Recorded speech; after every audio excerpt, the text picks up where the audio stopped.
Assalamualaikum warahmatullahi wabarakatuh dan salam sejahtera. Terima kasih kepada rakan-rakan yang menonton dan kepada rakan-rakan yang belum subscribe YouTube channel Rizal Rashid. Anda boleh klik subscribe YouTube channel Rizal Rashid dan klik notification bell supaya anda dapat notifikasi untuk video-video yang baru khas untuk anda. Tuan-tuan dan puan-puan, beberapa video lepas saya ada kongsikan tentang mentor spiritual. Dan bila kita sebut tentang mentor spiritual ni, rakan-rakan sekalian, saya sangat respect kepada seorang anak muda So anak muda ni satu negeri kelahiran dengan saya, iaitu Brother MK Klik. Dan kita nampak beliau bersama-sama dengan Tuan Maulana Helmi kita, Masya Allah, amazing. Beliau keluar, saya difahamkan 3 hari. Itu adalah satu perkara yang sangat luar biasa kepada anak muda. Dan saya sangat respect bro, Masya Allah, amazing.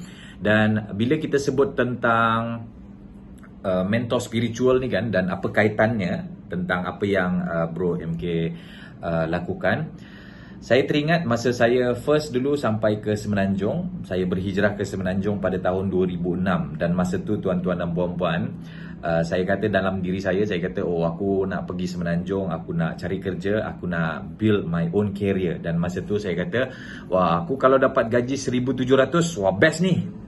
Dan Alhamdulillah masa tu saya pergi sini, saya first kali saya punya company adalah MSTI Corporation Sendirian Berhad, di anak syarikat Encom Berhad. Dan masa tu saya intern, and intern ni allowance dia adalah RM500 sahajalah. But then masa itulah saya cari banyak kerja-kerja part time. So masa tu saya buat part time sebagai seorang guru tuition. Dan Alhamdulillah selepas beberapa bulan internship di company lama saya dulu, kemudian saya ditawarkan pekerjaan dan Alhamdulillah saya dapat 1,700. That was my first salary. Dan saya pun kata, wah Alhamdulillah best ni. Tapi tuan-tuan dan puan-puan, selepas beberapa bulan saya kenal pasti bahawa 1,700 tu tak cukup. Saya kata, ya Allah, ya Tuhan, aku rasa 1,800 cukup kot. Masa tu. So apa terjadi? The amount keep on increasing. Alhamdulillah saya dapat 1,800.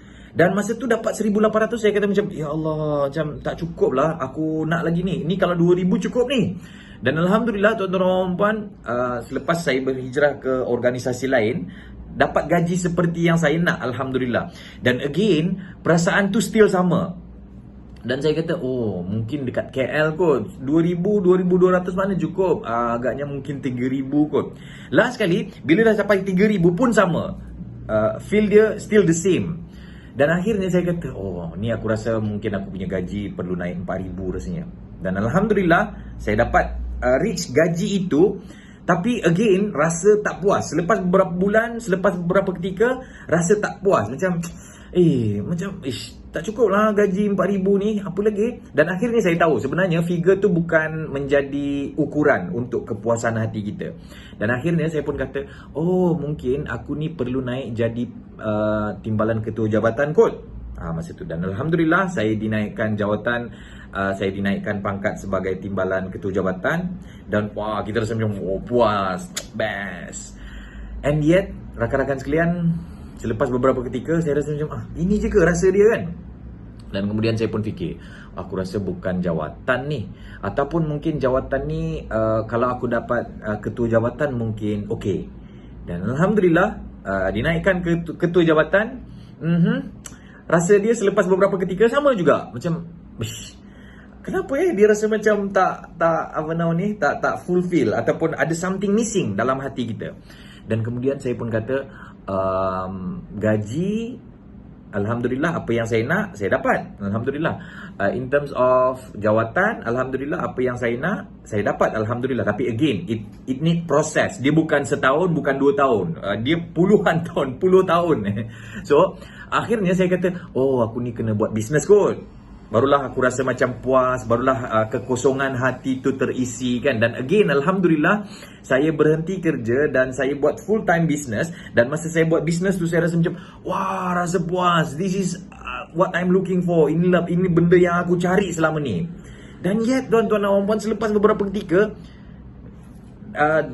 perasaan tu datang balik tau. So saya pun kata macam, kenapa Oh agaknya aku kena berguru dengan juara dunia kot. Akhirnya saya pun pergi ke Sri Lanka, saya pun berguru dengan juara dunia.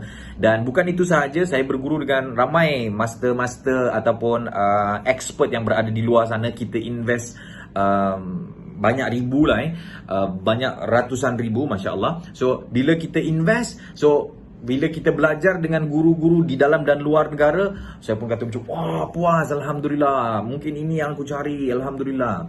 Tapi yet tuan-tuan dan puan-puan, again, the feel is still the same. There's something missing dalam hati saya. Saya rasa macam, apa sebenarnya aku cari Dan sampailah satu ketika, one of my mentor, my spiritual mentor, dia nasihat dekat saya. Dia kata, Rizal, sebenarnya tenang itu bukan asbab duit, tenang itu bukan asbab kita punya jawatan ataupun apa yang kita ada. Sebenarnya tenang itu terletak di dalam hati. Dan sebenarnya ini guru saya katalah, my spiritual mentor saya kata. Dia kata sebenarnya ketenangan adalah syurga yang didahulukan. Dan dekat situ saya sangat yakin perlunya kita ada mentor spiritual ataupun spiritual mentor. Sebab spiritual mentor inilah yang akan memberitahu, yang akan tunjukkan kita punya blind side. Dan mentor spiritual ini jugalah yang akan memberitahu dan akhirnya membuatkan kita rasa tenang dan membuatkan kita rasa bersyukur.